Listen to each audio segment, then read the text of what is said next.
and I'm okay to be different, right? That's And right. I think I came in a place of peace about what is motherhood today, right? Mm-hmm. Because I just do it as intrinsically I feel what's right. Mm-hmm. And it's not about what people say. That's It's just right. about, I was like, okay, this is our values. This is what's important. This is what's not important. And that's it. All I see is blessings on blessings, yeah. I see the blessings coming our way, our way, our way. Blessings on blessings. Hello. I just want to say hi to MoAnA is in the house. MoAnA LUU, thank you so much for being here on the Cool Mom Code podcast. We are so excited to have you. Thank you so much for having me. This is actually my first podcast, really, since No way. We are popping your podcast cherry. Get out of here. Yes, Oh my yes, God. yes, I yes, love this even more now. yes. That's interesting, I think, because you are so interesting that I feel like you would have been on a million podcasts by now. Yeah, but I've always been a little bit shy about my accent. So it's why I don't do so much audio because, as you can tell, I have the French accent plus the Caribbean spice on top of it. Ooh, So, I love it. I love it. I love that. so it's why. That just means you have all the flavor to give. That's all that means. You are oozing with flavor. Okay, so let's talk about the accent though, because originally you are from Martinique. Is that correct? Yes, I'm from Martinique, French Caribbean. I've been born and raised in the French Caribbean. I studied in Paris, but actually I'm really a Caribbean girl to the bone. Oh, and so you being a Caribbean girl influences so much, I feel like, in your life. But you were raised in Martinique your whole life? Yes, I was born and raised in Martinique. My parents been very active people in the cultural space in the French Caribbean. So I was lucky to grow up with people that actually do love and care about their culture and wanted to Right. share with the world. And as well, we've been, what's beautiful about growing up in the Caribbean is you have also the influence of culture Yeah. because we are in the Caribbean Sea, but we have Latin island, you have That's so British island, true. you have Dutch islands. So you have all those influence of cultures that make that we are like citizen of the world. And I Yeah. don't think that I will be where I am today and even talking to you today if I was not from the Caribbean.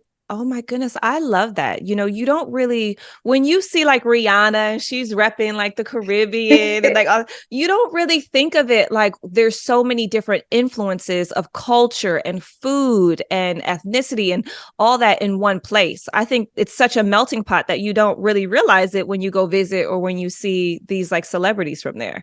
So that's interesting. I feel like because it influences so much of who you are and where you've gone. And so you are in New York. And was the trip from basically Martinique to study in Paris to New York? Or was there some No, hop, skip I in always between? been, so I've been a citizen of the world since few years. I like, okay, tell Uh, me about that. Tell me about this Yes, citizen of the world. yeah, because I live in very like a lot of city. I love Asia. I used to live in Philippines, Manila. I work a lot in China. Wow. I've been in Hong Kong. So I've been like a global citizen for a while, and I think it did influence a lot about my work and my perspective as well in life. I think they say that travel builds your education, and Yes. really like my education was as well through the world and all my travel. Mm-hmm. And what's interesting is to understand the dynamic of society, culture, the savoir-faire as well, because I do love Asia. I was thinking when I was younger that I would be living older I was like, I will be married and I would have a house and stay in Asia, in Philippines specifically. Uh-huh. But actually, life happened that I actually been to New York. But it's the I was in love with the culture because because Philippines, for example, it's a mix of Spanish culture and Asian culture all together, but with the American flair. So I knew I wanted to be somewhere where it's a melting pot. And actually New York became my love story because I love New York. I became a New Yorker since many years. I was married in New York in 2008. Okay. And you're still here in New York. So same with me, MoAnA. That's interesting because I was married in New York in 2009.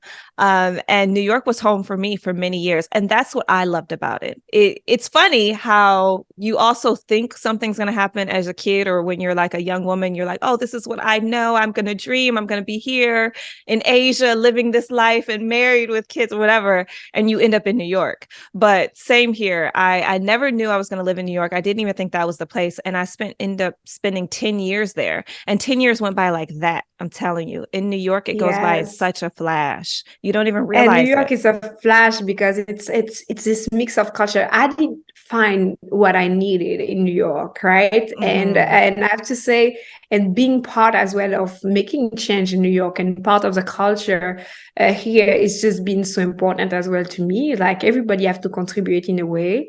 And just like I know this is my place. Of course, I go a lot in the Caribbean.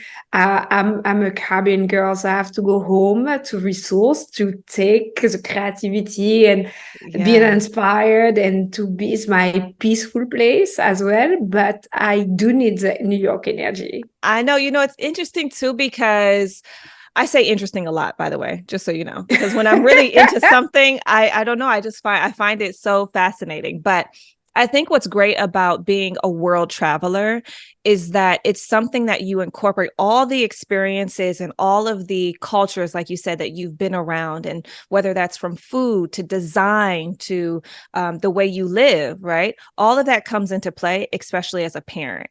And so you are a mom of a very, very handsome young 9-year-old boy that I saw on your Instagram. And how is like that? Because he's born and raised in New York? So my son is born in Paris and raised in New York. Yes, and raised in New York. And this is very interesting because my husband is Chinese French. I'm a Caribbean with Indian background in my family. So I wanted to be in a place where it's a real melting pot as well for his education. And I went to Paris to give birth to him, and then we moved back to New York after that.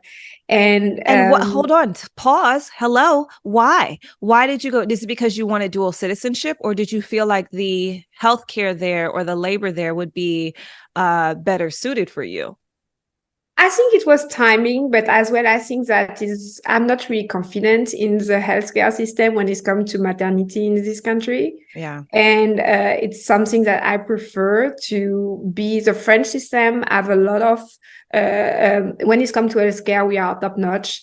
And as well, we will save the life of people, whatever what. Like it doesn't matter of where you come from. That's right. It's just we don't joke with this. Let me tell you what I hear you saying. Okay, what I hear you saying is with Black maternal health in this country, and I've talked about this quite a bit too on my platform, is it's scary. And I've had 3 babies. Everyone who's listening probably knows I've had 3 babies, and I had them all natural myself. And I chose to have them all natural in a hospital, but with midwives. And I remember feeling also this, like, I tried not to concentrate on it, but it's something that you obviously know and are aware of, that when it comes to Black maternal health, it's not always prioritized in this country. And so when I hear stories like you, I'm always like, smart girl, like interesting, that you go back to your home country to have your child, and the experience there, how different. I can only imagine how it could be for a lot of women, especially Black women here in America. Yeah. And even globally, the healthcare system is actually really advanced and as well most more focused on the human aspect of it. So Right. I think when it's come to healthcare, I really trust the system, Yeah. right? Yeah. So yeah, so it's really something that if I have something important, I think I will do in France. It's just that there's a long road to go in this country when it's not come to discrimination. Yeah, I mean it is. Listen, let me tell you something. Okay, I don't know if you know who Ricky Lake is. Do you know Ricky Lake? She used to be a almost like a interviewer, host, journalist back in the day, and she since then had made a documentary, and it was called The Business of Being Born. And it was all about pregnant women in America and them going into labor and the different stories that she told and statistics that she was able to give. Okay, let me tell you, I know, hold on, MoAnA, you got it, it's coming. Hold on. So I watched this documentary before I was pregnant, or maybe before I gave birth, one of the two.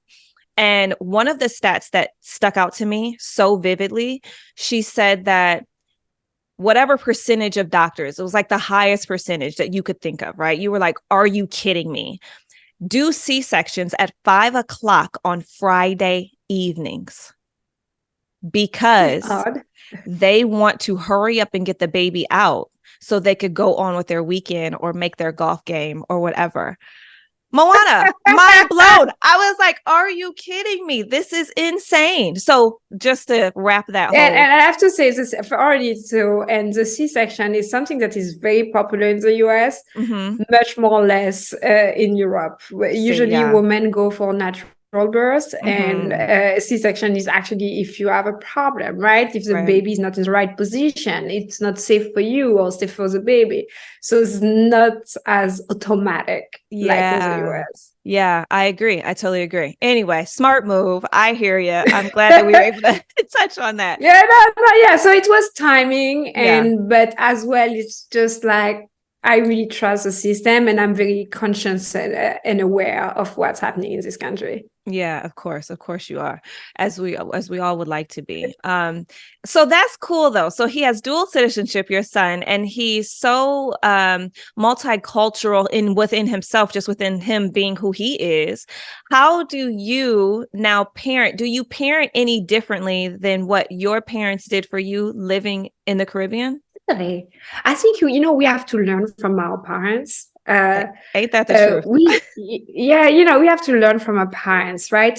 Society is changing. The journey as well as in parenthood is not the same. The culture is different. So I don't do it exactly what my parents used to do because the context is not as well the same. But in the same time, I really trust that parents are know what's best for their kids, right? So I'm really paying attention to detail and listening to him. We do speak French in my house. Nice. So he's fluently French, but even if always been scolarized in the American system, so he do speak perfectly English because he's an American boy. He playing baseball. So right. Oh yes, exactly. And I can say that because French, we are into soccer. So when I heard that my son loved baseball, I was just like, what did happen? I was like, we missed something. Just like, so I'm going on Sunday and watching him like play baseball for hours, and you know how long that can be. That can be a lot. Baseball that's a time commitment. So good for you, Mama. Good for you. So yeah, but so I did learn a lot from my parents. I grew up in a very artistical family, and as well because what's come with the artistic family is like I was just like I want stability for my kids. I don't want to be too artistic. That's true. So it's why I'm saying I learned from my parents. I know what's been great for me and what made me who I am. And as well what I knew, what I wanted to correct and to bring differently to my son. But in the same time, I really just to try to let him be what he wants to be, right? But I'm just a guide for him to know what's the values that we need to share. And as well, he's a very kind boy. So I have to say I've been very lucky. He's kind and nice. He's been traveling with me all my career. Oh, I And this love is a that. choice. I know that women sometimes don't know how to manage career and actually the baby, but I have photo of him. He's 3 months and he's in the plane going with me in New York, London. Same. MoAnA, I'm bringing my baby with me. I love You a want to work carrier. with me? Yeah, That's you're like, right. you want to work with me? I come with my baggage, and my baggage is my family, right? So, oh, wait a minute. So I love that. Two things that you just said that really like stand out to me. One, I love the fact that you said, which I feel like is worth repeating, that you are a guide for him. And I love that because I think that that is a very beautiful way to parent. And I think, you know, I have 3 children. So I think each one of my children, I'm realizing as they get older, they each need something different from me. So my oldest she'll listen to what I have to say. If I say something, she'll do it. It's like easy breezy. She understands consequences very, very easily. She knows that part, right? Very wise beyond her age with that. And my 8-year-old, now this one is a little bit more spicy. She's a little bit more like, okay, I'm gonna challenge you. I'm gonna like try and, you know, get under your skin. And I always tell my husband, I say, we are guiding her because she is a citizen of the world. She's not ours. She does not belong to us. Let me tell you, this one right here, as soon as she can, she's out. I'm telling you, she's out of here. So it's our job to just guide her. And I love the fact that you said that. So that's the first thing.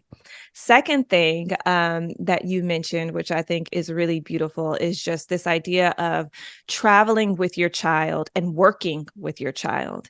And you made a statement right now saying that like, hey, I bring my family with me to work. If you want me, you get us. And so tell me how is that so ingrained in you, one, but two, how is that received in different workplaces? I've been, that's interesting because I've been working all my pregnancy. I was until like the week before, right? I was just like, I was still working, going on TV channels, productions, check on the studio. This is when you were hosting. This is when you were a TV host. Okay, so you were working pregnant. Okay, I'm working pregnant. I'm not scared of working pregnant. I don't see any issue with that. So I've been always going.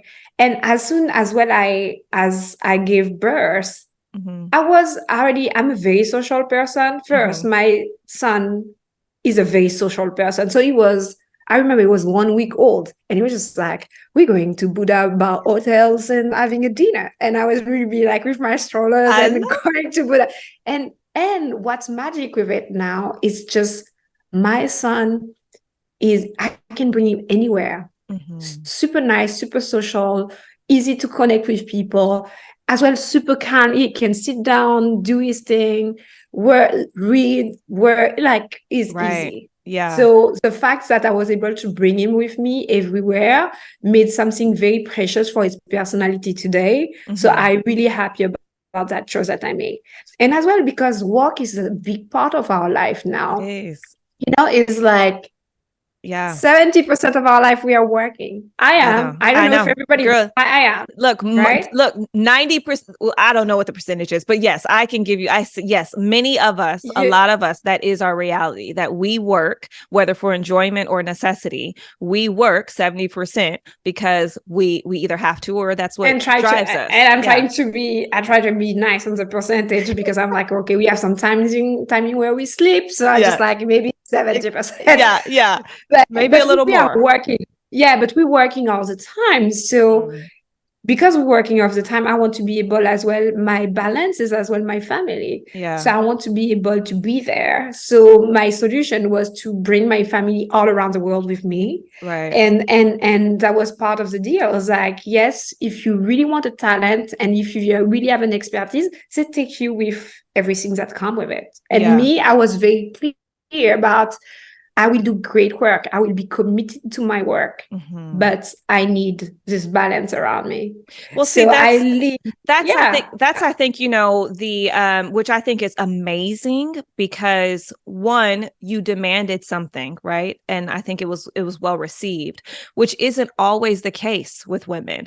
And I think that the perception or the assumption from people who aren't mothers in the workplace is that their efficiency level will be decreased they won't be as focused. They won't be as on top of it. They won't get as much work done if their children or their family is around. And so I think that's an interesting point. And 9 years ago, I mean, you're saying that you were doing this in a time when it wasn't normal. Now you can kind of see it. Now mothers are being integrated, and motherhood is being integrated into work a little bit more. I've been very lucky to be able to integrate my kids into my work. But 9 years ago, 11 years ago, when my daughter was born, no way. That was not even a thing. It was like, she stays here, we go there. Like that and was as well, you know what I love? It's like what has been very challenging now.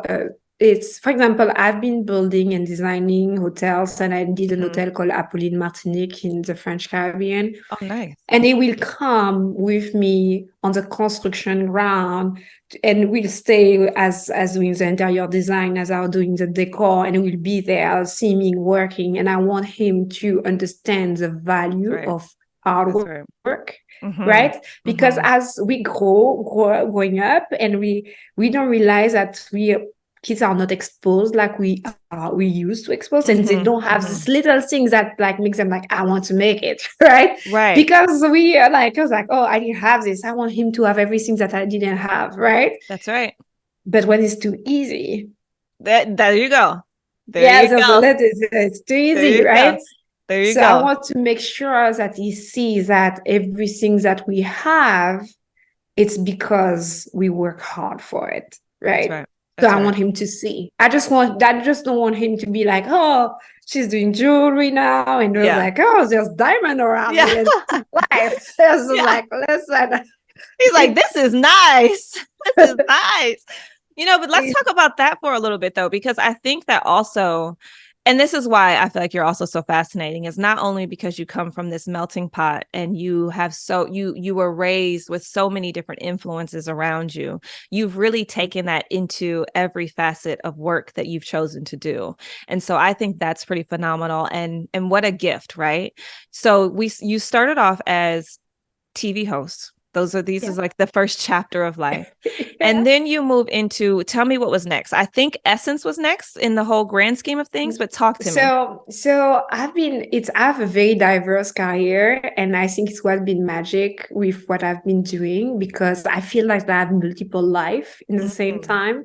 I've been TV hosting on fashion, on events. I've been TV hosting in multiple language, French, English, Spanish, for many years. And then I study creative communication. So I start to be the creative director for a big cosmetic company called in Paris, the leading cosmetic company for Black hair. And I've been their creative director. So I rebrand this massive line. So every bottle of shampoo that people will see in the stores, I will be like the ones that I designed until now. So when I walk sometimes in France, I was like, oh, I designed this. It's like, wow. So I went from designing product, rebranding large media company focused on the Black consumer, or actually the curly hair now, but at the time was focused on the Black consumer, but now has a change. Right. And from that, actually, I became the chief brand officer of Trace Media. That's a large media conglomerate that have 21 TV channels. I think now they have 28 for about 100 million of TV subscribers. And and I was in charge of rebranding their full TV channels and radio station, and for an acquisition. And I became specialized on making TV channels, radios, and how to rebrand them. And then I did the same thing for Essence in the US. And actually it was a very interesting timing. I was at the time, because it tells you about the choice that you make when you have kids and your work, right? Okay. I was a chief brand officer of Trace at the time, globally. So I will be like a few months in London, and in Paris, and we have to go to South Africa, and we have to go. So because they have TV channels all around the planet. Right. So I will be always all around, and I will have my son with me. At the time, I think he was 2, 3, right? Okay. And it will come with me, and to not stay in a hotel because it's not nice for our kids. Even when you have the babysitter, I will Right. always take her as a time at Airbnb. Like this have a feel like he's home, right? Of course, right. Yeah, you have a feel that he's home, and even when the babysitter come, she has space. So I will always take. So we'll change different countries, but I will take a Airbnb, right? But it can be like, because I'm committed to my work, I will be traveling sometimes for 6 months straight, right? Right. And then come back home. And after after a year and a half or two, like this, one day we came back home in New York, right? Okay. And we arrived from the airport, I put him to bed, and my son asked me if it was an Airbnb. Oh, I was just like, that broke you. I was just like, okay, 1 minute. We need to reassess this lifestyle. I think because he was in the age start to understand, like, I was like, okay, we need to reassess his lifestyle. I think we need to sit in New York for a moment. Wow. Wow. Isn't that wild that like the viewpoint on just, I mean, he gets so much from traveling, but then that because of the Airbnbs, wow. Wow. So I did. So I accepted the position at Essence, and I became their chief content and creative officer, their very first, because they never have somebody that will do creative and content in the same time.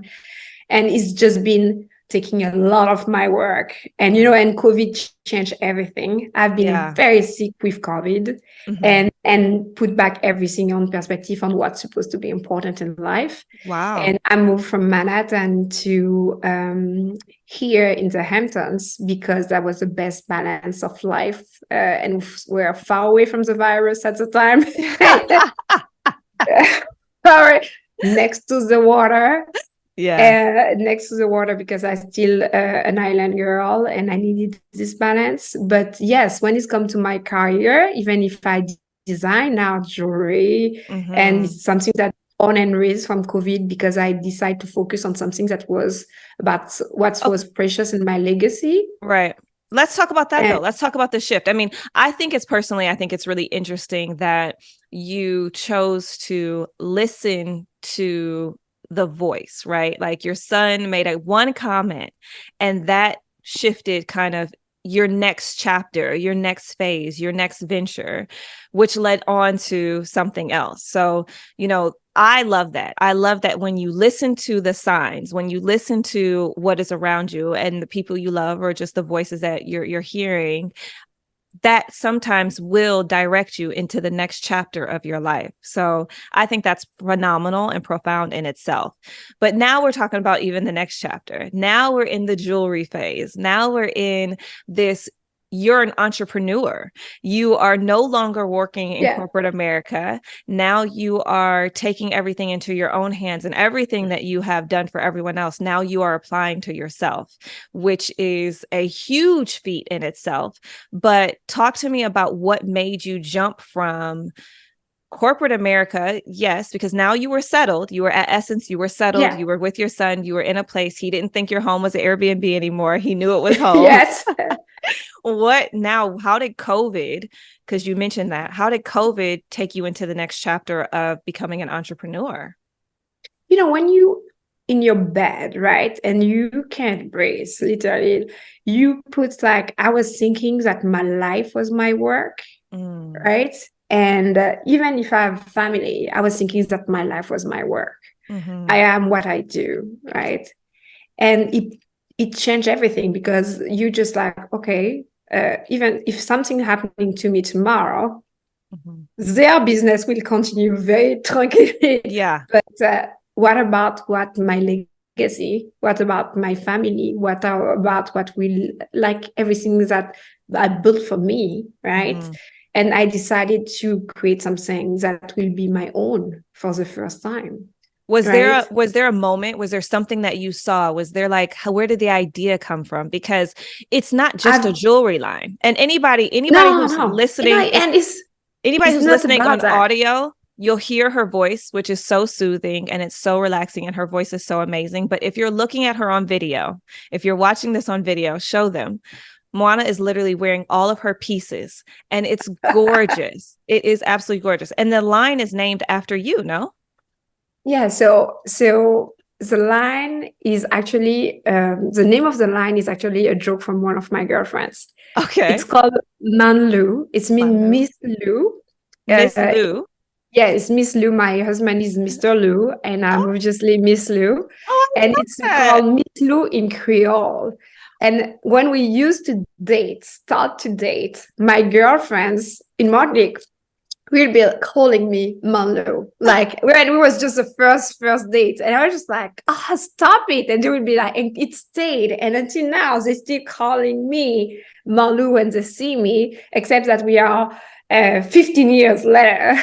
But so it's actually used to be a joke. And this is the story as well about ManLuu. It's bath with optimism, right? It was not supposed to be a jewelry brand. I didn't build a brand. What my goal when I started this jewelry line was to preserve and to share the story of my country, because we have a long story of jewelry in the French Caribbean that is precious. And I know I was tired of seeing as well the story of the French Caribbean and the Caribbean. You only think about the beach and the rum, right? Yeah, it's true. It's the beach and the rum, and we have a full culture, and we are so rich of so many things. And the best way for me to show this richness of what we have was actually to start with jewelry, to say that we are precious. We are precious jewels. I like that. Yes, and we have a big culture of jewelry since centuries. As slaves could not own land, they own jewelry, and they will like stack. They will do an art of accumulation of jewelry and wear everything that they have. You see, I'm wearing beads now because every important moment of your life, we will give you a bead, right? A birth, a wedding, something important. And this is why you see, for example, all the women in Mardi Gras wearing all the bead necklaces come from those stories. So as I was actually going through family photo, I find this postcard with this woman wearing this big stack of jewelry. And I was just like, I want to search about information a little bit about that. And I could not find. And when I can't find, I create. I was just like, first, I cannot find my own story of my country. We are losing our heritage. Just like, I'm going to do a book and an exhibit about Creole jewelry. I start to collect the pieces. And in the process of collecting the pieces, I could not find high quality pieces. So I made them. And I'm a little bit like that. If I don't find something, I'm making it. It's like, okay, you don't know how to make a cake. You're like, okay, I'm gonna take the recipe and I'm gonna make it. I was just like, why not jewelry? I design hotels. I rebrand and design magazine, TV channels, radio station, apps, like used by billions of people. So I was like, I can do jewelry. I mean, your creativity has no limits, to be honest with you. That's what it feels like. And you know, and I was feeling a point as well in my career, in my life, that I was not I was giving but not learning. And I needed to learn. So now this is interesting though, MoAnA, because something just popped with me. This is interesting because you said that you were raised in a very artistic kind of environment. How you were raised, how your parents raised, their philosophy on parenting, very artistic. You said that with your son, it's a little bit different. And so how do you bridge that gap between, because let's be honest, right? Like here in the States, artists are celebrated once they are there. But the artist's journey is not always celebrated. I feel like, we come from like a time where our parents think if you're one of the top professions, if you're a doctor, a lawyer, this or that, an architect, these things, and that's celebrated. That's major. That's, oh my God, I'm so proud of you. But you're an artist through and through. even though you've worked in corporate America, you've worked in television and production, you've worked now in the entrepreneurial space, you're still an artist at heart. So how do you bridge that gap with your son and still give him like that artistic kind of viewpoint, because it's been so phenomenally important in your life? You know, it's interesting because I think has always been afraid of my artistic side. You know, It's so wild to me. Yeah, no, but you know, it's because you see how hard that can be for an artist's life, right? To make it. So my approach on art always been through business, and I think it's why I've been always working on large media companies or large projects, because I needed to find a creative space that will be actually a stable space in the same time in the creativity. So my approach, even in creativity, is always been to how to create a product that will be a mass appeal product, right? So I will be always like limit my creativity to success. I have to do something because to be successful, right? Yeah, not just for the creation of it. It has to have another goal. Got it. And it's what's probably MoAnA change, right? I did it just for purpose. Right.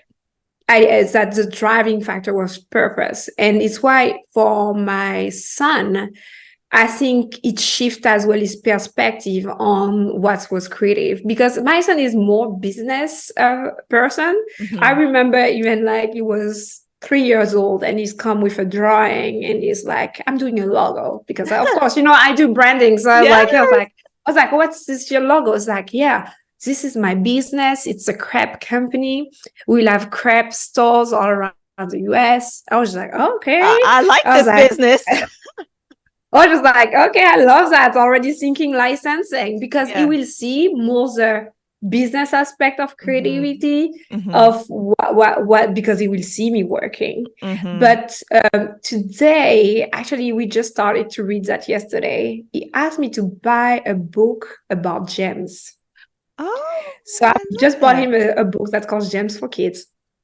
And because it developed a different sense of what is creativity, right? It's just like, he's curious of exploring what he can do, right? Yeah. And so I think it changes notion as well around creativity. I think my son is a mix of creativity business, I think now. I mean, I personally think that's the best mix to be.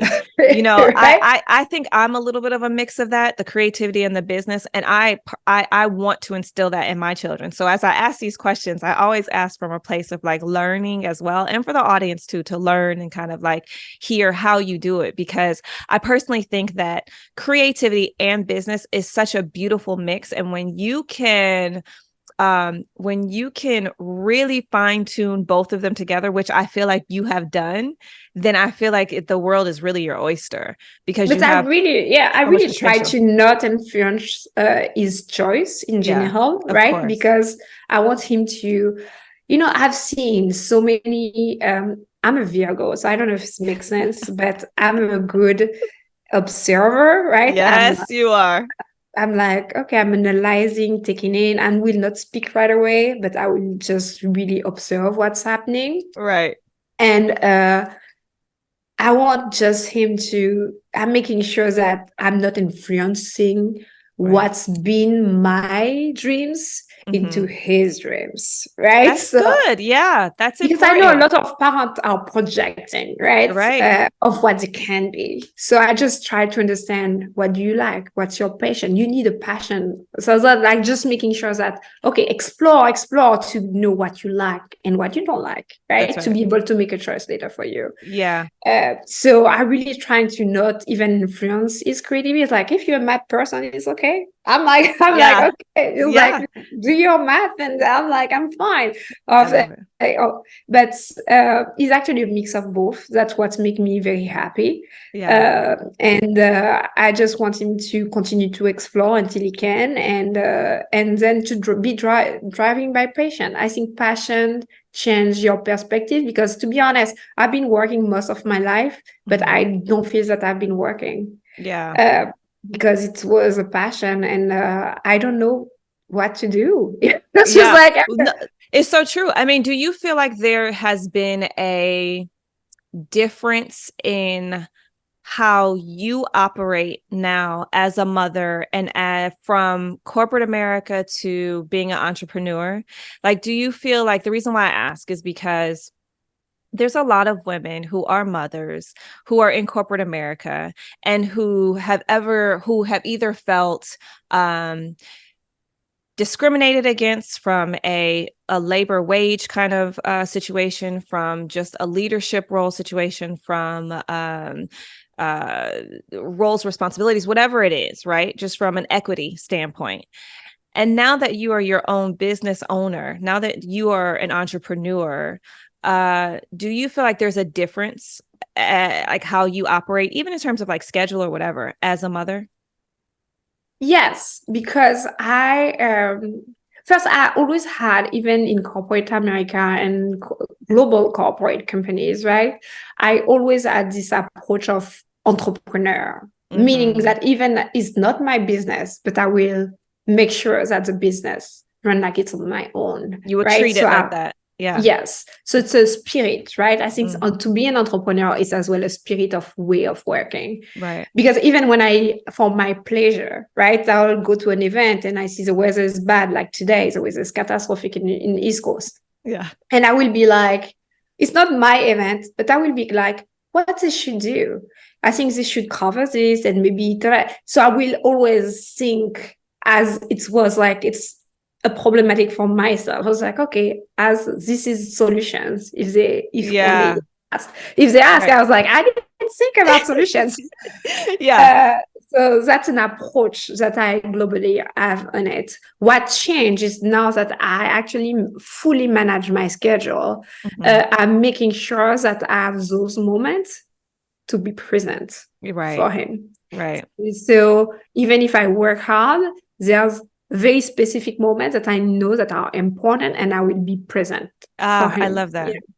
Love that. Like to build, and he will tell me. Yeah, he will. And kids telling you. They sure do. This summer, we did something quite amazing. We did our very first event for my jewelry brand in the Hamptons with Google Shop. This is amazing. Congratulations. This is like a 2-year-old brand, and all the other brands that were doing events in the Hamptons are Tod's, Hermes, like it's like Valentino, like all Chanel, right? And it was like, and here legacy brands, and here's ManLuu coming to the Hamptons. So, but he had to work hard, really hard. And he told me at some point during the summer, I sat down next to him and we were like reading a book. And he was just like, oh, this is the first time that we're spending time this summer together. And I was just like, ooh, word. Wow. I was there. This is not true. I was there all along, right? Because I was there. Isn't it crazy what they remember and what they don't, though? What becomes a core memory for them? And you're like, hold up.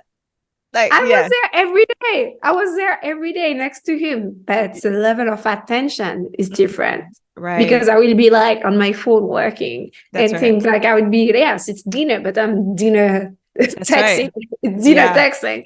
So I was just like, oh my God, perception of kids it's just amazing. I was just like, nope. And I took off and I was like, okay, because it's going to be a memory of yours. This is not true. That's right.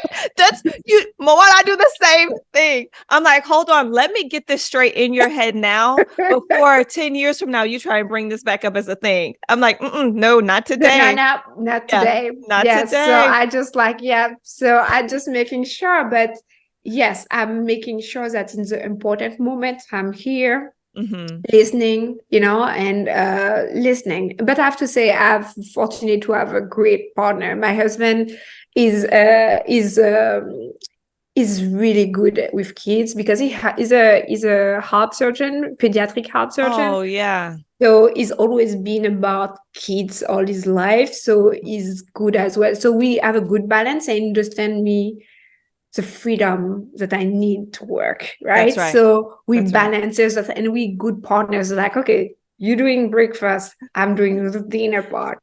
like we just shared. I was That's like, great. and that worked well. Yeah. That's a good tip You in don't itself, expect though, me.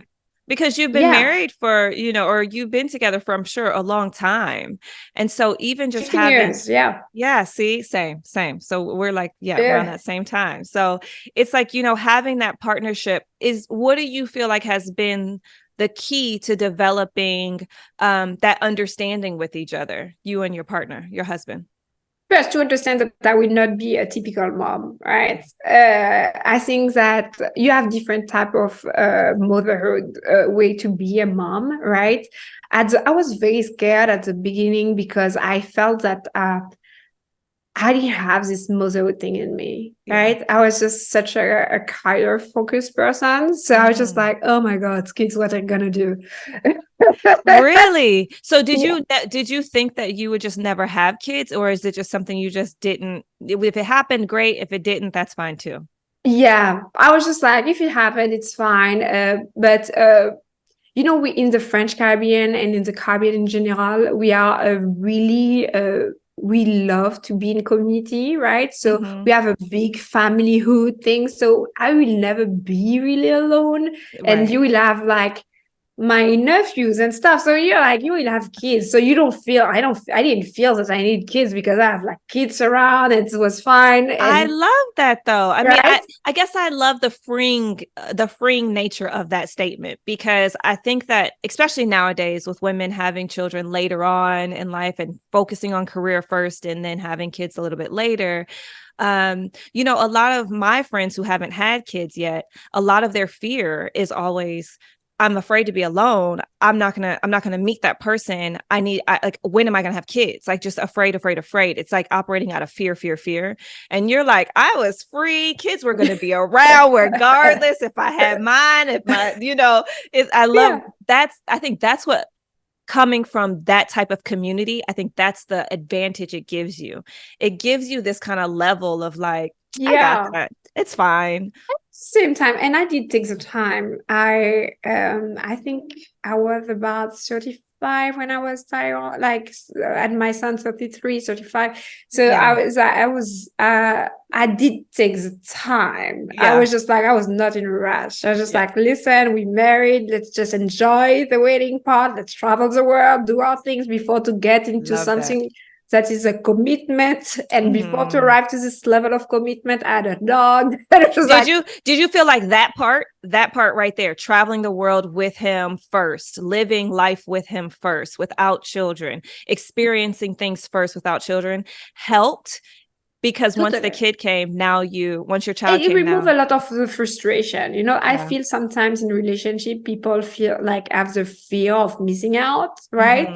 And when you actually did all the things, the travel, the things, so who you are together, That's right. You don't have this question anymore. So it did help a lot, right? Right. And I knew as well, because you're like, I'm not the same woman that I was when I was 30 years old. And it's okay. Yeah. Right. And as well, my perception of motherhood at the time did evolve a lot. Yeah. And it's okay. And I'm okay to be different. Right. And I think I came in a place of peace about what is motherhood today. Right. Because I just do it as intrinsically I feel what's right.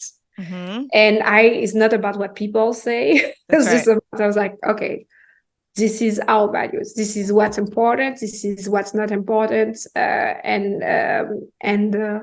that's it. And it changed everything. I think it's what's basically you searching as an entrepreneur and as a mom and as a person in life, right? It's just try to find this level of peace of mind about it's a journey. They're gonna have up and down, or that it's gonna be part of the journey. That's right. I just learn from my mistake and evolve. And that's it. I love that. And I think that's a great way to kind of like slow it down. But I love that because it is intrinsically who you are. You mother who you are intrinsically. And that can change. The mother you were when he was a baby is not the same mother you are now as a 9-year-old, right? Not having a 9-year-old child. And I love that. I love the evolution and the allowing yourself to evolve. And I think that's what we as women, and especially as mothers, have to remind ourselves. Allow ourselves to evolve because it will change, and that's okay to be different. Like, I love that. Yeah. And even him as a boy, my son changed so much, right? And because of it's a journey, right? I've seen the impact of COVID on his personality as well. So, you sometimes you make everything to protect your kids, and sometimes there's trauma that comes at unexpected ways, right? And for example, COVID was very different on kids.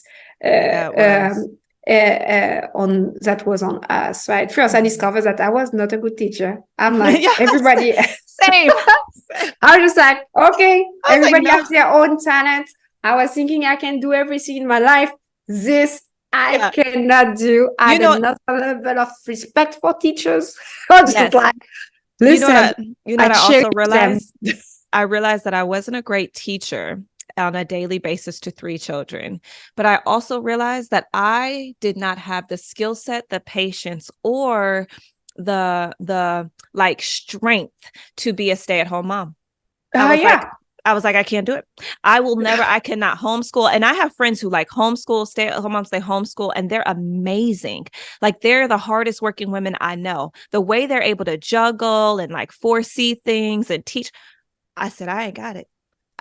It's everybody has their own talents. I'm telling you, this was not mine either. This was not mine. So, so you have to try to give this perfect life to kids, and something like COVID will happen and just messed up all your plan. And it's like, okay. So it's like, how I can make sure that now you feel safe. And now that it's like, so there are things that you cannot control. So it's why I'm saying it's just like to make sure that I got him. It's like, okay, we are there. Swim, sink, we're here. That's right. Swim, sink, survive. We are here. Survive. So it's just that. And this is also why we moved from the city and we're still there. For example, as a business person, I live in the Hamptons. And it's because of him, right? As well, that we didn't come back to the city because he loved it here. He have made friends and a great sense of community here. And it's very precious. So yes, it's impact as well your business life, because I will go to the city to do all my meetings and come back because he need to be staying here because it's what's good for him. And so I think that being a mom is stop being selfish. That's right. Is it selflessness or selfless? I really have to look this up, but like, yes, being selfless. You probably better because I'm French. So the exact word I will not be sure. What is it in French? What is the word in French? What egoist. It's egoist. The egoist. It means like, it's not being selfish because you don't think about you first. Yeah. They as well. Yeah, they are like that should also be the exact word for mother. Egoist. No. I'm saying it should be because all mothers are so. Okay, I have one thing for you though. This is the one thing that is on my mind. This is how we're going to end this. And I can't wait to hear what you have to say because this is going to blow my mind. No matter what you say, it's going to be good. And I just know it. With all the influence between you and husband, where you're both from, cultures, what does dinner look like in your house? Oh my God. First, you need to understand that my husband is an amazing cook. Ooh, lucky lady. And second, that when I met my husband, I was very clear about the fact that I'm not cooking. So already every dinner, lunch, and everything is actually made by my husband, and I'm not cooking so much. All right. What's your favorite dish that your husband makes? Oh my husband. So even if it's Chinese, he's doing amazing Caribbean food. Ooh. Caribbean food. So he will make like from the jerk chicken to the banana, the plant, you say Plantain. plantain? Yes, you Yeah, say plantain. plantain. Uh-huh. Yes, so the plantain, the fried plantain and Oh. everything, the rice and beans that we do, he will do for me. So Wow. I'm very, very lucky. So the dinner is a important moment for us. We always try to have our dinner together. And Zia is the one making the food. I'm actually not doing this. I And love it. it's I like, love it. you know, it's like you have to make choice. I was like, I have to cook or That's be right. better. So Yeah. I was like, those 20 minutes. You got this. count. Listen, you got this. You go ahead, do the cooking, and you get this. There you go. I was like, those 20 minutes is like, you have to make a choice. So That's right. That's right. I am not mad at it. Well, I'm coming over for dinner the next time that I'm in New York, and I'm not taking no for an answer. I'll come up to the Hamptons, and we're gonna eat all the Caribbean food cooked by your French husband. crepes. And he was like, yes. But I will be the one doing the hostess. So I was like, everybody. It's why I was like, it's how we share the rules. And I was like, I'm the good hostess and he's the good cook. And it's like, I will take care of the things. This house looks amazing and smells good. You need both. You need both. You need both. One without the other is lacking. So I'll take it. I'll take both of them. Thank you, MoAnA. Thank you so much. So much. Congratulations. Thank you so much. On all your success. And I just cannot wait to continue to watch your star soar. And I can't wait to actually meet you in person because I know I'm going to I cannot wait. And thank you so much for being able to share my stories, because I think entrepreneurship is motherhood are two things that sometimes people see are not compatible. And actually, it's important to inspire people to not be afraid to actually make a change in their life and take control by being entrepreneurs. I totally agree. I couldn't agree anymore. I'll see you soon. Thank you. See you.